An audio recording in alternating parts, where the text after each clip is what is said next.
বন্ধুরা আজকের রুটিগুলো কতটা সফট হয়েছে দেখো বন্ধুরা, যেমন সফট তেমনই নরম তুলতুলে। দেখো হাতের ভাঁজের মধ্যেই কিন্তু থেকে যাচ্ছে। দেখো ভাঁজ করছি কিন্তু ভেঙেও যাচ্ছে না রুটিগুলো।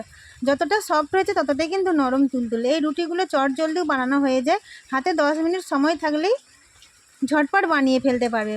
বড় থেকে বাচ্চা সবাই খুব পছন্দ করবে। রুটিগুলো খুবই নরম তুলতুলে হয় বন্ধুরা, তার জন্য বড় থেকে বাচ্চা সবাই পছন্দ করবে। আর আমি রুটিগুলো আজকে একটা তরকারির সঙ্গে সার্ভ করেছি।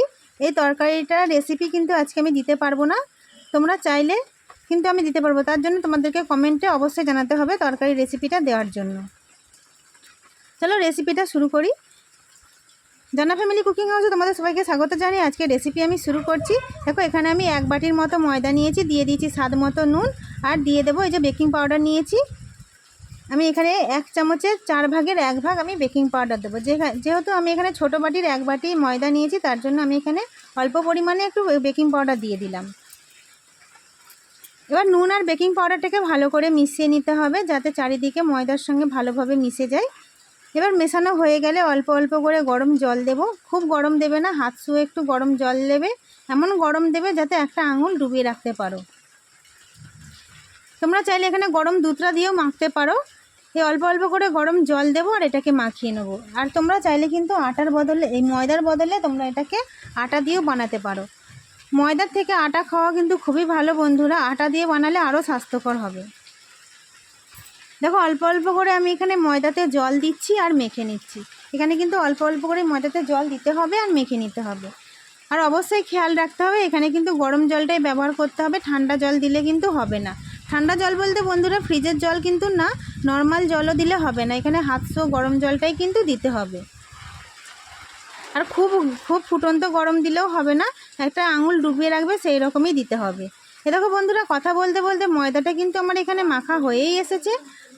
আমার এখানে আর একটু সামান্য পরিমাণে জল লাগবে, তার জন্য আমি আর একটু সামান্য পরিমাণে এখানে জলটা দিয়ে দিচ্ছি।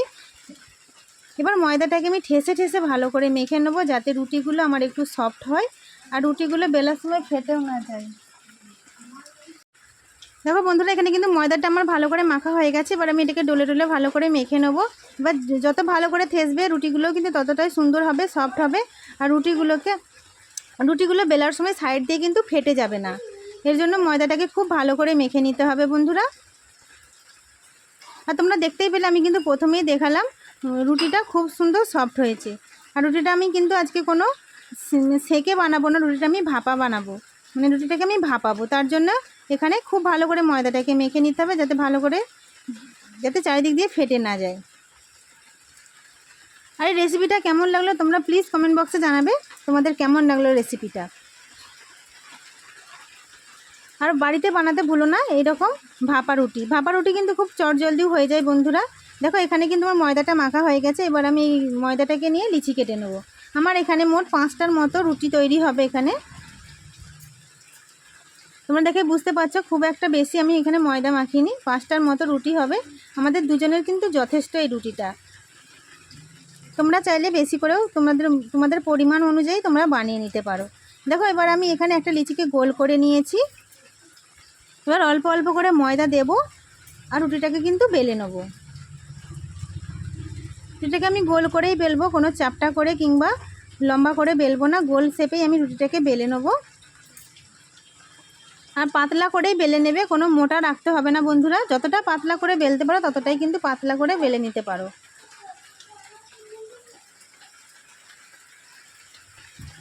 দেখো বন্ধুরা এখানে আমি কিন্তু রুটিটা বেলে নিয়েছি। এই একইভাবেই আমি কিন্তু সব রুটিগুলোকেই বেলে নেব।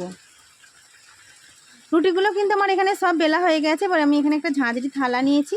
এবার ঝাঁঝরি থালার মধ্যে প্রথমে একটুখানি তেল ব্রাশ করে দিতে হবে।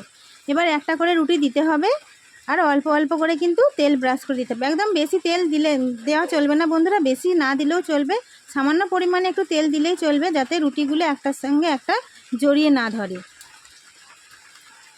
এইভাবেই কিন্তু আমি সব রুটিগুলো একটা একটা করে দেবো আর তেল ব্রাশ করে নেব। আর তেল কিন্তু ব্রাশ করতে বন্ধুরা তোমরা কিন্তু ভুলবে না, তেল ব্রাশ না করলে রুটিগুলো একটার সঙ্গে একটা জড়িয়ে ধরবে আর ভালোভাবে কিন্তু ছাড়বে না। আবারও একটা আমি দিয়ে দিলাম। এবার এখানেও আমি কিন্তু তেলটা ব্রাশ করে নেব। এই একইভাবেই সব রুটিগুলোকে আমি দিয়ে দেব।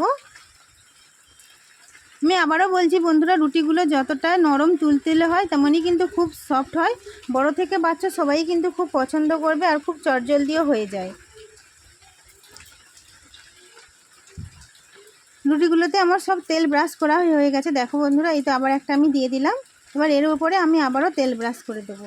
তোমরা কিন্তু তেল ব্রাশটা করতে ভুলবে না। তেল ব্রাশ না করলে, আবারও বলছি, তেল যদি ব্রাশ না করো একটার সঙ্গে একটা রুটি কিন্তু জড়িয়ে ধরবে। দেখো বন্ধুরা, এদিকে কিন্তু আমি সব রুটি একইভাবে বানিয়ে নিয়েছি। এবার এদিকে আমি জল বসিয়ে দিয়েছি একটা কড়াইয়ের মধ্যে। এবার এই ঝাঁঝরি থালাটাকে আমি কড়াইয়ের মধ্যে ভালো করে বসিয়ে দেবো। এবার এর মধ্যে একটা চাপা দিয়ে দেবো। দেখো আমি এখানে কিন্তু বসাতে পারছিলাম না, যেহেতু কড়াইটা আমার একটু বড়, তার জন্য একটু বসাতে প্রবলেম হচ্ছিল। এবার এর মধ্যে আমি একটা চাপা দিয়ে দেবো।